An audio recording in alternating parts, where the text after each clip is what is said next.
Olá, eu sou seu amigo em Jesus. Vamos hoje para mais uma reunião entre você, eu e Jesus. Hoje eu quero falar sobre as visões de Daniel, mas antes de começarmos, eu quero falar sobre as verdades fundamentais.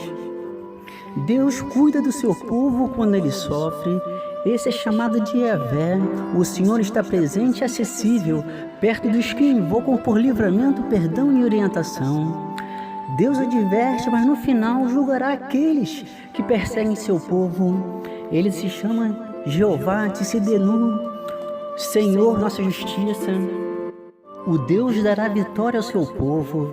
Esse Deus se chama Jeová Roi, o Senhor é nosso pastor. Em João, no capítulo 10, versículo 10 ao 11, diz assim: o ladrão não veio senão a roubar, a matar e a destruir. E eu vim para que tenham vida, e tenham com abundância. Eu sou o bom pastor dá sua vida pelas ovelhas. Em toda a Bíblia, nunca houve nenhum relato de que Deus perdeu alguma batalha sequer. É só ter fé e o mundo espiritual começará a se movimentar. O fiel povo de Deus herdará o seu reino em sua totalidade. Ele se chama Jeová Makadesh, o Senhor que santifica e nos torna santos. Será desta forma que poderemos herdar o reino dos céus. Daniel muda as narrativas históricas para os relatos de visões. Essas visões dependem de dois temas centrais estabelecidos nos primeiros 6 capítulos do livro. O Deus de Israel estava no controle de todas as nações e Daniel era digno de confiança como um rigoroso profeta de Deus. Esses capítulos preparam Israel exilado para a longa espera pela restauração e para as dificuldades que viriam sob o controle de poderes estrangeiros, os poderes dos povos hostis. As profecias de Daniel encorajavam também o povo de Deus a não desistir da esperança. Fato esse que todos nós cristãos também devemos ter guardados em nossos corações, de crer que o reino de Deus viria ao término dessas aflições. Daniel mencionou 4 tópicos principais: os 4 animais, que fica em Daniel 7, um carneiro e um bode, que fica no capítulo 8 de Daniel, as 70 semanas, que fica no capítulo 9 de Daniel, futuro do povo de Deus, que fica no capítulo 10, versículo 1, 12 e 13. Mas nesta oportunidade de hoje falaremos sobre a visão de Daniel dos 4 ventos e dos 4 animais. A visão dos 4 ventos e dos 4 animais. No livro de Daniel, capítulo 7, versículo 1, diz assim: no primeiro ano de Belsazar, rei da Babilônia, Daniel teve um sonho, e certas visões passaram por sua mente. Estando ele deitado em sua cama, ele escreveu o resumo do seu sonho. As visões de Daniel. No livro de Daniel, no capítulo 7, do versículo 2 ao 3, diz assim: Daniel disse: na minha visão à noite, eu vi os 4 ventos do céu combatiam no grande mar. 4 grandes animais, cada um diferente dos outros, subiram do mar. Os 4 ventos do céu referem-se às guerras, lutas e ao juízo de Deus. Na expressão combatiam no grande mar, refere-se a um grande número de pessoas. Em Apocalipse, no capítulo 17, versículo 15, diz assim: então o anjo me disse: as águas que você viu, onde está sentada a prostituta, são os povos, as multidões, as nações e as línguas. Animais nas passagens simbólicas representam os reinos e os seus príncipes, e junto com eles os anjos caídos por detrás desses reinos. Como já dito, ao mar refere-se a grande quantidade de pessoas, ou seja, subiam do povo. Em Apocalipse, no capítulo 13, versículo 1, diz assim: vi uma besta que saía do mar, tinha 10 chifres e 7 cabeças, com 10 coroas, uma sobre cada chifre, e em cada cabeça um nome de blasfêmia. As guerras, as lutas e o juízo de Deus. Em Jeremias, no capítulo 25, do versículo 32 ao 33, diz assim: assim diz o Senhor, vejam, a desgraça está se espalhando de nação em nação, uma terrível tempestade se levanta desde os confins da terra. Naquele dia, os mortos pelo Senhor estarão em todo lugar, de um lado por outro da terra, ninguém irá chorar por eles. Eles não serão recolhidos e sepultados, mas servirão de esterco sobre o solo. O amor de Cristo pelos seus. No livro de Apocalipse, capítulo 7, do versículo 1 ao 3, diz assim: Depois disso, vi 4 anjos de pés nos 4 cantos da terra, retendo os 4 ventos para impedir que qualquer vento soprasse na terra, no mar ou em qualquer árvore. Então vi outro anjo subindo do oriente, tendo o selo do Deus vivo. Ele bradou em alta voz aos 4 anjos, a quem havia sido dado poder para danificar a terra e o mar. Ele gritou: não danifiquem nem a terra, nem o mar, nem as árvores, até que selemos as testas dos servos do nosso Deus. A prostituição espiritual. No livro de Apocalipse, capítulo 17, versículo 13, diz assim: E levou-me em espírito a um deserto, e vi uma mulher sentada sobre uma besta de cor escarlata, que estava cheia de nome de blasfêmia, e tinha 7 cabeças e 10 chifres. Aqui revela o vício da religião. Fazer religião é o narcótico mais poderoso que existe. Todo esforço religioso que tenta tomar o lugar da cruz é um deserto espiritual. No trecho, uma mulher é a religião organizada. Com isso queremos dizer qualquer religião ou forma de religião que afirma ter um caminho da salvação ou vitória que não seja a cruz. A cor escarlata indica o sangue e a perseguição. Refere-se a essa mulher que se opõe ao plano de Deus com todos os seus meios. Na parte tinham 7 cabeças, representam os 7 impérios que perseguiram Israel no passado, como o último ainda estando por vir. Esses reinos são o Egito, a Síria, a Babilônia, o Medo-Persa, a Grécia e Roma. Os 10 chifres representam as 10 nações que surgirão do antigo Império Romano e perseguirão Israel e estão ainda para vir. Essas 10 nações formam a 7ª cabeça. O Império Romano, que formava a 6ª cabeça, era o último dos impérios que perseguiram Israel antes de sua destruição como nação no ano 70 depois de Cristo. Quando surgiu o reino dos 10 chifres, o qual será logo perseguirá Israel também. Quero agora fazer uma leve introdução para sinalizar para vocês que o livro de Daniel, que ele faz uma relação contextual com o livro de Apocalipse. Em Apocalipse, capítulo 17, versículo 3, diz assim: E me levou em espírito a um deserto, e vi uma mulher sentada sobre uma besta de cor escarlata, e ela estava cheia de nome de blasfêmia, e tinha 7 cabeças e 10 chifres. Na parte tinham 7 cabeças, representam os 7 impérios que perseguiram Israel no passado, como o último ainda estando por vir. Estes são o Egito, a Síria, a Babilônia, o Medo-Persa, a Grécia e a Roma. As profecias de Daniel. No livro de Daniel, capítulo 7, fala da visão que ele teve dos 4 ventos e dos 4 animais. Na sua interpretação, Daniel cita que cada animal era um reino que passaria. Os 2 reinos que faltavam para se tornar igual à visão que João teve registrada no livro de Apocalipse, capítulo 17, versículo 3. Temos a Síria, citada em Isaías, capítulo 10, versículo 12, e o Egito, que está no livro de Gênesis, capítulo 15, versículo 13. E estes representavam os reinos hostis, os mesmos reinos hostis citados em Apocalipse, capítulo 17, versículo 3, que viria para conquistar tudo e todos a quem ele pudesse. Então podemos observar que as profecias de Daniel foram cumpridas até hoje, pelo menos.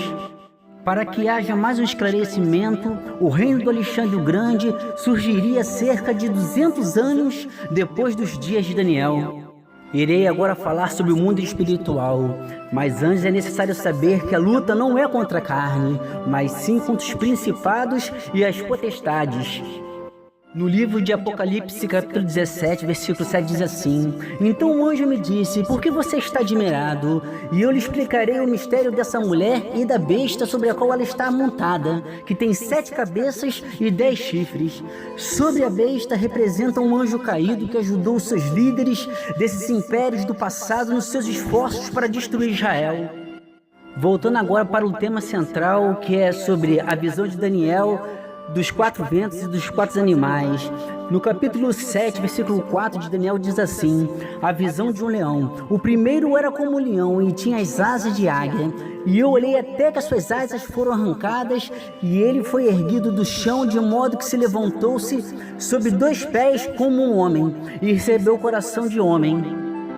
Na expressão, o primeiro era como um leão, refere-se ao Império Babilônico, que no sonho de Nabucodonosor, ele era o cabeça de ouro. As asas de águia simbolizam a rapidez com que o Império Babilônico conquistava os seus inimigos e ganhavam força.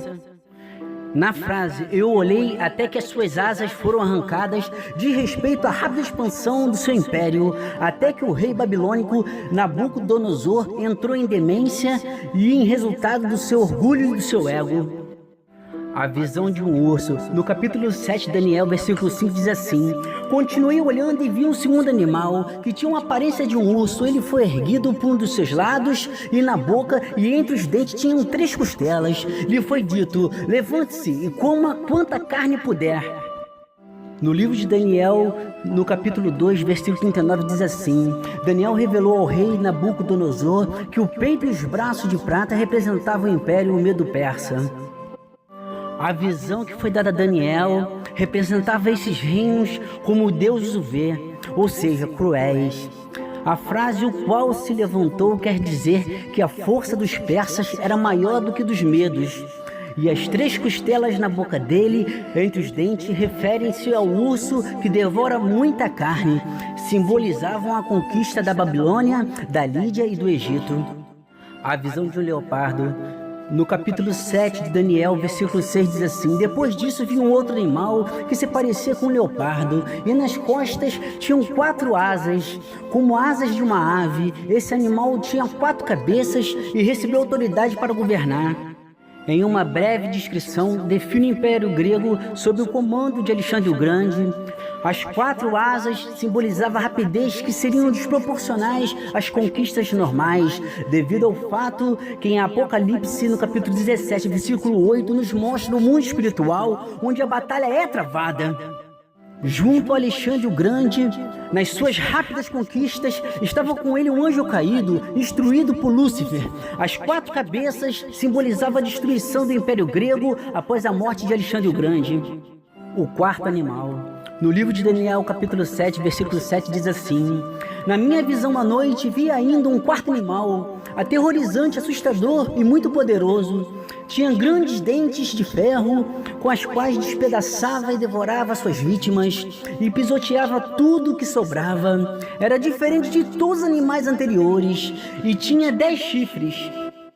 Essa besta representa o Império Romano, citado no sonho do rei Nabucodonosor e na interpretação de Daniel no capítulo 2, versículo 40. Pernas de ferro é o Império Romano. Em Apocalipse, capítulo 17, versículo 3, diz assim: na expressão tinha 7 cabeças, dos 6 reinos seria o mais forte e o 7º estaria por vir. Os 10 chifres e o chifre pequeno. No livro de Daniel, capítulo 7, versículo 8, diz assim: estando eu a observar os chifres, e outro chifre pequeno subiu entre eles, diante do qual dos 3 primeiros chifres foram arrancados. E neste chifre havia olhos como os de homem e uma boca que falava grandes coisas. Embora o Império Romano tivesse ido e vindo, ainda assim os 10 chifres não haviam subido ao poder. No trecho, subiu outro chifre pequeno entre eles, significa que esse se levantou depois que os 10 chifres haviam atingido o seu crescimento máximo. O chifre pequeno é o anticristo. 3 dos chifres serão arrancados pelo chifre pequeno, significa que o anticristo derrotará esses 3 países em batalha, com os outros então se submetendo a ele. Isso acontecerá na primeira metade da grande tribulação. O juízo de Deus. No livro de Daniel, capítulo 7, versículo 9, diz assim: e eu continuei olhando, até que foram postos uns tronos, e um ancião de dias se assentou. A sua veste era branca como a neve, e o seu cabelo da sua cabeça como a pura lã, e o seu trono era de chamas de fogo, e suas rodas de fogo ardente. A palavra ancião De dias se sentou refere-se a Deus o Pai e em seu domínio o seu reino permanecerá. O julgamento das nações. No livro de Daniel, no capítulo 7, versículo 10, diz assim: um rio de fogo manava e saía de diante dele, milhares de milhares o serviam, e milhões de milhões assistiam diante dele. Assentou-se o juízo e abriram-se os livros. No trecho citado, o juiz assentou-se e abriram os livros, tem a ver com o julgamento das nações que acontecerá no início do reino milenar. A derrota do anticristo. No livro de Daniel, capítulo 7, versículo 11, diz assim: então estive olhando por causa da voz das grandes palavras que o chifre proferia. Estive olhando até que o animal foi morto e o seu corpo desfeito e entregue para ser queimado pelo fogo. Das grandes palavras que provinham do chifre, fala da grande oposição contra Deus. Na segunda vinda de Cristo, o anticristo será morto e jogado no lago de fogo. Agora um ponto de fé e esperança para a sua vida.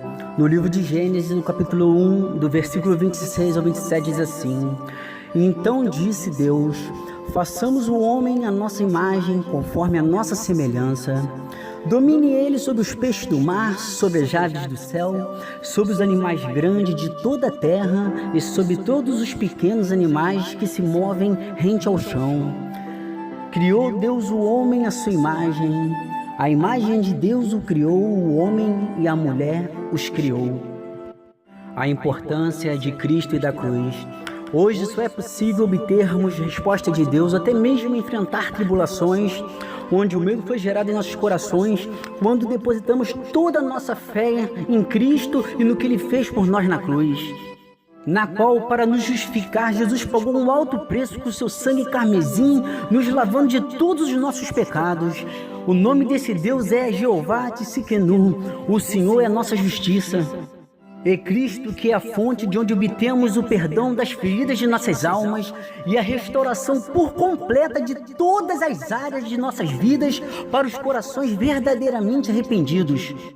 O nome desse Deus se chama Yahvé, o Deus que está presente e acessível, perto dos que invocam por livramento, perdão e orientação. Entendimento eclesiástico para que a nossa fé não morra. Apesar de muitas das vezes no templo praticarmos o ato da boa vizinhança e queremos agradar ao pastor ou ao padre ou qualquer tipo de liderança, temos que ter a convicção de que o cordão umbilical deve estar somente ligado na cruz e no que Jesus fez nela por nós. Muitos cristãos se perderam no meio da caminhada por causas que certamente Deus não foi e nunca será o culpado. As pessoas se baseiam nos pecados do homem que já tem a sua tendência pecaminosa e praticam seus pecados ocultos, onde Deus não coabita em meio desta situação. A igreja é um lugar de vários degraus, onde cada um com sua fé e sua obediência ao Senhor se mantém no caminho da fé e avança degrau por degrau, ao chegar ao ponto do Espírito Santo nos purificar e nos santificar. Então não devemos nos decepcionar e nem permitir que isso nos afaste do amor de Cristo. Quero agora te convidar a fazer um voto de fé em 4 etapas e veremos como Deus nos ama e é misericordioso. Na primeira etapa, devemos sempre confiar em Deus no que fará ou no que pode fazer. Isso se chama fé e é através dela que poderemos ser salvos. No livro de Mateus, no capítulo 26, versículo 41, diz assim: vigiai e orai para que não entreis em tentação. Na verdade, o espírito está pronto, mas a carne é fraca. Devemos diariamente ler a palavra, pois é através dela que alimentaremos a nossa fé. Na segunda etapa, devemos ter a convicção que o nosso Deus é um Deus ciumento. Não pode haver idolatria, e ela pode acontecer de várias formas diferentes. Pelo simples fato de ficar o dia inteiro em redes sociais e não sabermos administrar o tempo para Deus, já é um bom exemplo, entre outros, de idolatria. Na terceira etapa, devemos aceitar a conversão, onde o velho homem morrerá e nasceremos como filhos de Deus através do batismo. E o nosso nome estará escrito no livro da vida, de onde prestaremos conta no dia do juízo final. Então agora, o pecado não habita mais em nós, e sim o Espírito Santo. E já sabendo que temos a tendência à natureza pecaminosa, devemos ir para o joelho dobrado e pedir perdão ao Senhor. Sabemos que no início pode parecer difícil, mas ao perseverar e começarmos a ter experiência com Deus, te garanto que nunca mais. Para consolidar esta terceira etapa, eu vou ler uma passagem que está em Romanos, no capítulo 8, versículo 35. Quem nos separará do amor de Cristo? Será a tribulação ou angústia? Ou a perseguição, ou a fome, ou a nudez, ou o perigo, ou a espada? A quarta etapa, a importância de jejuar. Ela pode ser de diversas formas diferentes. Não apenas ficar um dia sem comer, porque entendemos que muitas pessoas, por questões de saúde, não podem assumir este tipo de compromisso. Mas podemos, por exemplo, ficar sem acessar redes sociais, renunciar a algo que gostamos de fazer, e isso é uma forma de jejuar. O porquê de jejuar. No livro de Marcos, capítulo 9, do versículo 25 ao 29, diz assim: Quando Jesus viu que a multidão estava se ajuntando, repreendeu o espírito imundo, dizendo: Espírito mudo e surdo, eu ordeno que o deixe, nunca mais entre nele. O espírito gritou, agitou violentamente e saiu. O menino ficou como morto, a ponto de muitos dizerem: ele morreu. Mas Jesus tomou pela mão e o levantou, e ele ficou em pé. Depois de Jesus ter entrado na casa, seus discípulos lhe perguntaram em particular: por que não conseguimos expulsá-lo? Ele respondeu: essa espécie só sai pela oração e pelo jejum. Quero agora orar pela tua vida. Senhor, meu Deus e meu Pai, é na tua santa presença, meu Senhor, que eu te peço pela vida dessas pessoas que estão ouvindo a tua palavra, Senhor. Meu Pai, eu te peço, meu Pai, que no meio das dificuldades e das tribulações, nós possamos ouvir a sua voz, nos convidando a caminhar contigo. Que a nossa fé não vacile e que possamos manter os nossos olhos acima de todos os nossos problemas. Ainda que o nosso olhar por algum momento se desvie do teu, e se porventura começarmos a nos distanciar de ti, Senhor, que o Senhor estenda a tua mão em nossa direção e nos dê livramento. Pai, só confiamos em ti. O Senhor é nosso Deus que nos protege no entrar e no sair. Sabemos que o Senhor pode nos fortalecer nos momentos mais difíceis da nossa vida, porque o seu poder se aperfeiçoa na nossa fraqueza. Eu não sei o que fazer diante de tantos problemas, Senhor, mas confio em Ti e estou com meus olhos postos em Ti, Senhor. Nos leva ao nível mais profundo de intimidade e fé, onde podemos não mais vacilar e onde possamos escutar de forma clara a Sua voz. Assim oro no nome poderoso de Jesus. Amém.